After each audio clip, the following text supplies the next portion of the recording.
Hello, hello, hello. Welcome, everybody. Hope everybody had an amazing, blessed weekend. Hope you guys had fun with the family. I know over here in Southern California, we kind of had really good weather. We had sunny, like about 80 degrees outside, high 70s. For those who don't live in beautiful Southern California, if it was rainy, I'm sorry. I'm not a huge rain man myself. That's why I love summertime. I'm a freak and I kind of like it when it's like 113 degrees outside. But that's when I thrive. I do my best workout when it's hot. So, thank you for tuning in to the GSMC Wrestling Laureate Podcast, brought to you by the GSMC Sports Network. We have a great show for you today. Today we're going to have our WWE SmackDown review, also our Monday Night Raw preview. It's happening as we speak. It just started. Can't wait to watch it. And also we're going to talk about TNA Rebellion. Also, there's some things I noticed about the pay-per-view that maybe could help it moving forward, and also maybe exactly why TNA kind of found itself like kind of in a hole, as a company. So we can dig deep into that to kind of cap it all off. We're going to talk about WWE recently released a number of stars. So yeah, don't go anywhere. It's going to be a pretty tight show. All right. Well, before we start, we jump in anything. We get a number of questions from our viewers that come in during the show.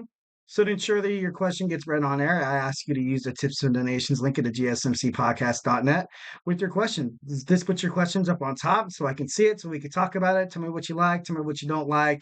Tell me what you want to. Tell me what you want to talk about. Tell me, something in wrestling that you want to further dive deep on. Maybe you can teach me something. Maybe you're the podcaster and I can be the podcastee.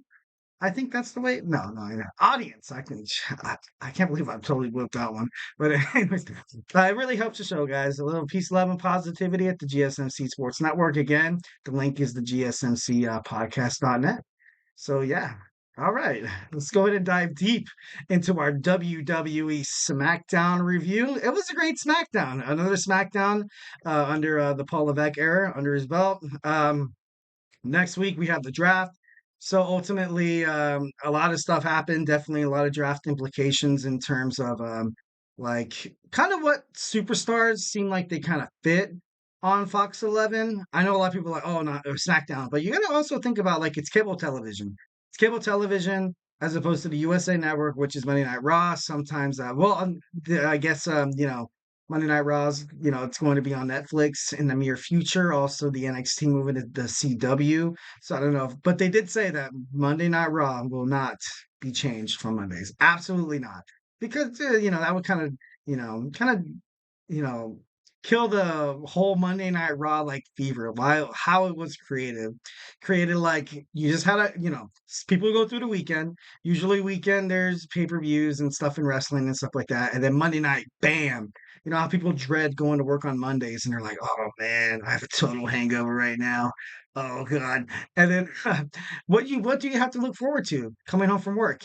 Your wife? Yeah, of course. Your kids? Yes. Monday Night Raw? I'm just no. Well, yeah, I do get excited about watching Monday Night Raw when I get off of work. So I don't know. That's just something that the reason why that when Vince McMahon created Monday Night Raw, it was kind of like it was kind of raw, like hence the name Monday Night Raw, like raw, just action, raw entertainment.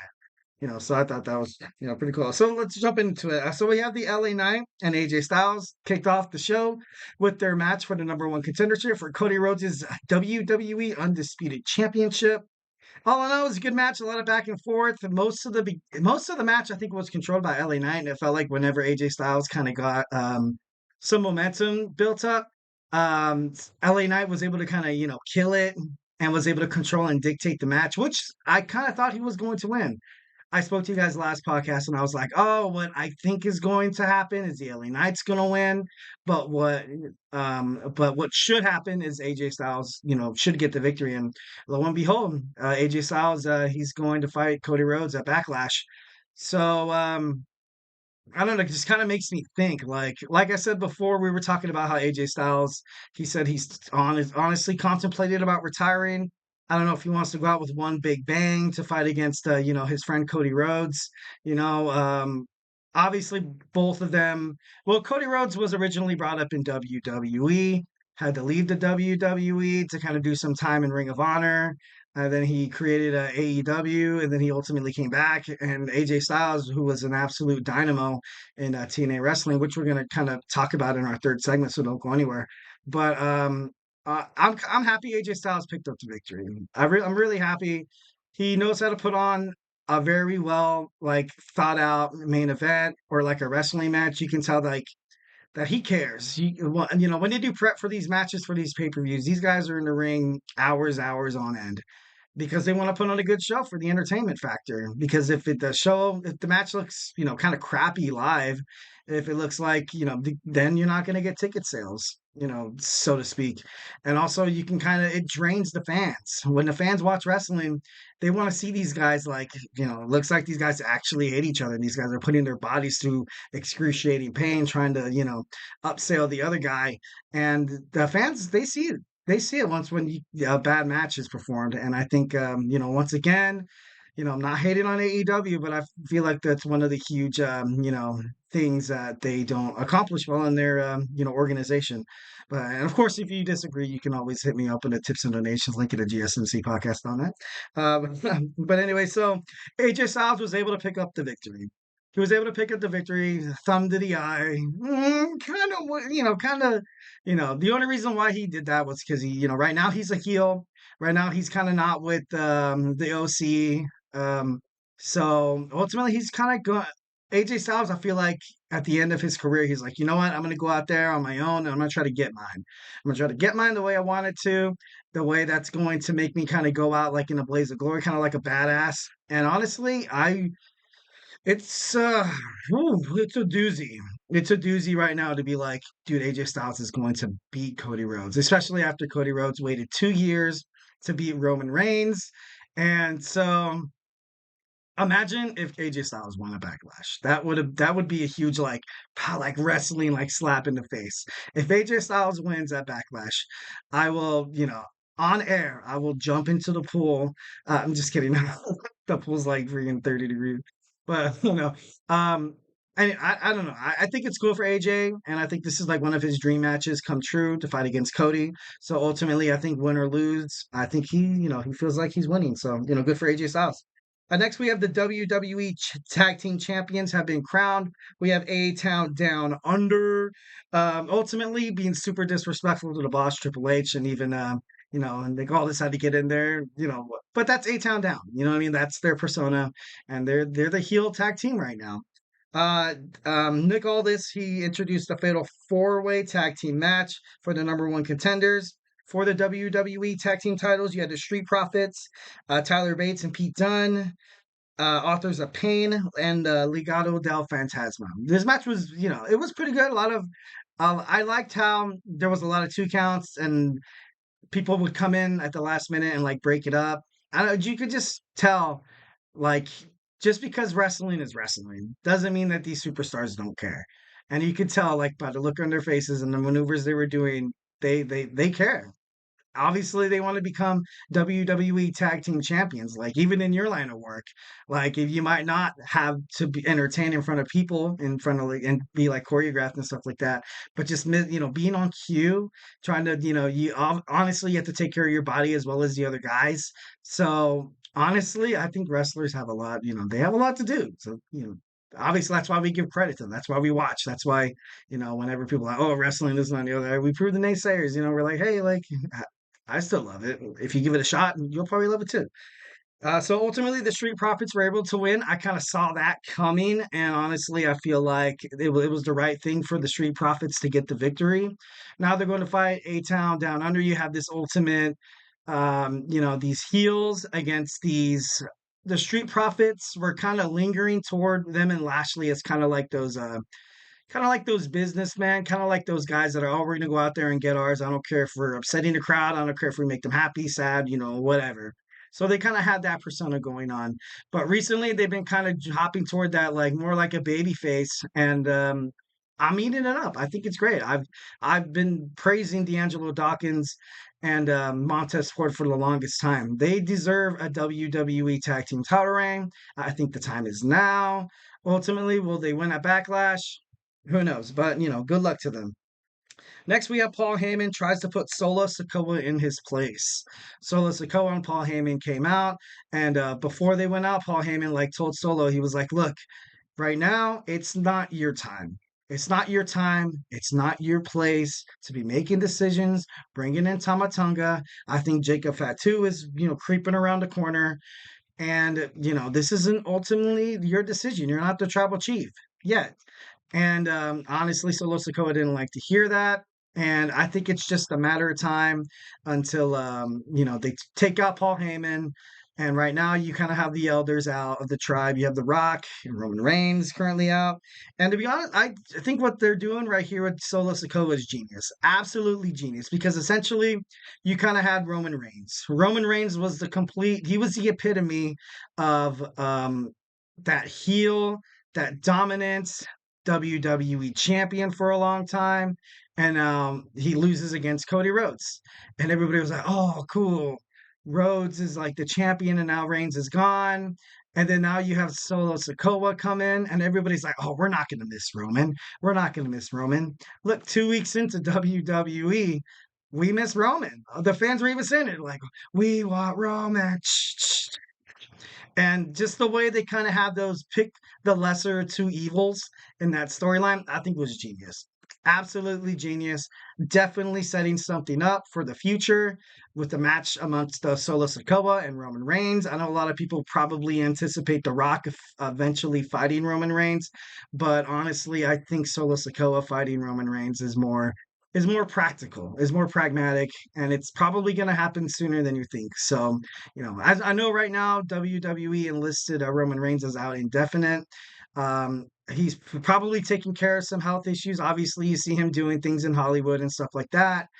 He's actually being praised by other actors, saying that he basically belongs on the screen and that he makes other actors comfortable around him. That's the reason, that's what makes actors so successful. That's why you see Tom Cruise in every movie. Well, not nowadays, but that's why you see him in mostly. That's why you see Mark Wahlberg in mostly every movie. That's why you see for the longest time, it was, I felt like I kept seeing, Samuel L. Jackson everywhere. It's just sometimes these actors, yeah, they're good.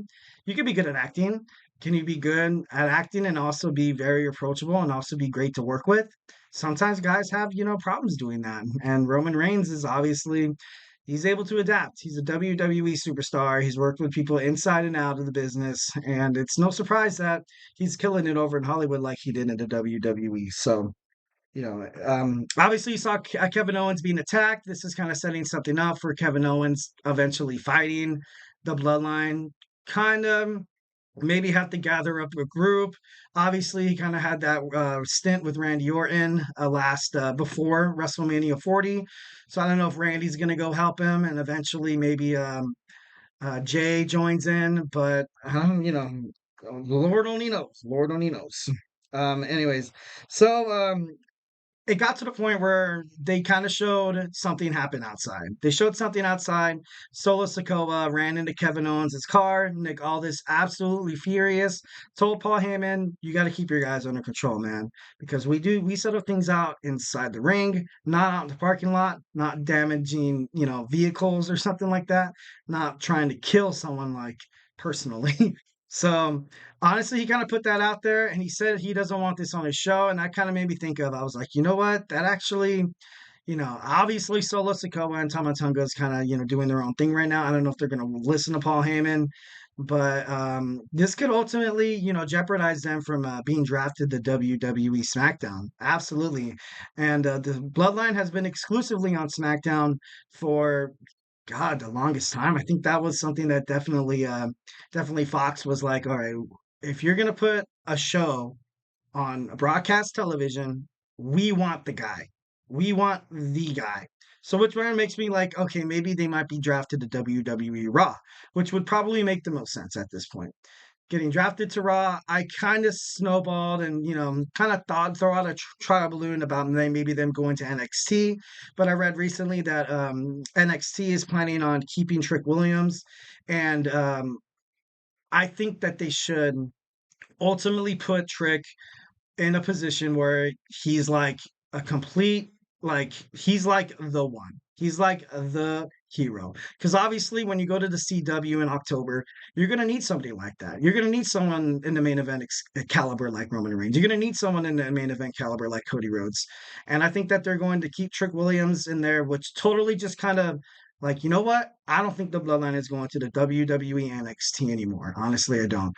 But can I see Cody Rhodes going to SmackDown? Honestly I can, but and I know this might seem completely dorky and completely out of like probably far fetched, but I think that they kind of want to keep Cody Rhodes wrestling and Michael Cole announcing together because I like Corey Graves, I like Wade Barrett, but when Cody Rhodes is in the ring and Michael Cole is announcing, it's just art. It's just beautiful. It's just more appealing to the crowd. It's just something that hooks you more. And honestly, I think as soon as they get that deal done with Netflix, which no, I think it's already done. I think as soon as they start filming on Netflix, maybe next WWE draft, they might like bring Roman in or something like that. But for the foreseeable future, with the draft, it would not surprise me. Absolutely, it would not surprise me if Cody Rhodes goes to SmackDown. Would not surprise me at all. And Michael Cole would eventually kind of make the jump there as well. All right, and kind of moving on, strap for time. We have Carlito versus Santos Escobar. This match was obviously not like a setup, but kind of like the LWO trying to avenge Dragon Lee. Ultimately, didn't happen because you saw Elektra Lopez attacking Selena Vega, which distracted Carlito, who got the first, was able to gain momentum the first time in that match. And ultimately was shut down because of, Santos Escobar doing Santos Escobar things, cheating. I'm just kidding, though. For the distraction, next we have Damage Control lining up in the luxury box to watch the main event, the WWE Women's Championship match between Bayley and Naomi. Ultimately, they interviewed Dakota Kai, and Dakota Kai said that Io Sky, she's gonna get her title back when she's ready. So I was like, I kind of thought to myself, I was like, okay, that's cool. I don't want to see Io leave the WWE. I don't want to see her leave a division that she prospered pretty well. Like you might say, like, oh, the only reason why she won her matches was because damage control. Yeah, that's true. Yeah, that's true. But the whole entire match, keep the match going for like 8 to 12 minutes. You have to give credit where it's due. And Io Sky, she's a great wrestler. She's a great performer. So honestly, I don't want to see Io Sky go anywhere. It'd be cool to see a rematch, which they're kind of building up toward because you saw Jade Cargill, and Bianca Belair basically telling the Kabuki Warriors like, "Hey, we're next." So that just eliminates Bayley fighting Jade and Bianca. And I think even with the draft happening next week, I don't think they're just going to hand out a number one contendership thing like that. But then you have Bayley, you have Io, you have Naomi, and then the person who interrupted the match. You had Tiffy Tom come out and basically destroy Bayley and Naomi. So what would be really cool, what I want what should happen, is a nice little fatal four-way match, the WWE SmackDown before Backlash. And I don't know. I think that would, honestly, if I was, the writer, that's kind of something that I would want to see because those four girls in the ring at the same time would be absolutely stellar. Absolutely stellar. Well, so don't go anywhere. Next, we're talking about Monday Night Raw happening right now. If you guys are watching it, cool. I will be watching it as soon as I get done with this podcast. I'll be sending some shorts on YouTube to check it out, live reactions. And yeah, so hey, don't go anywhere.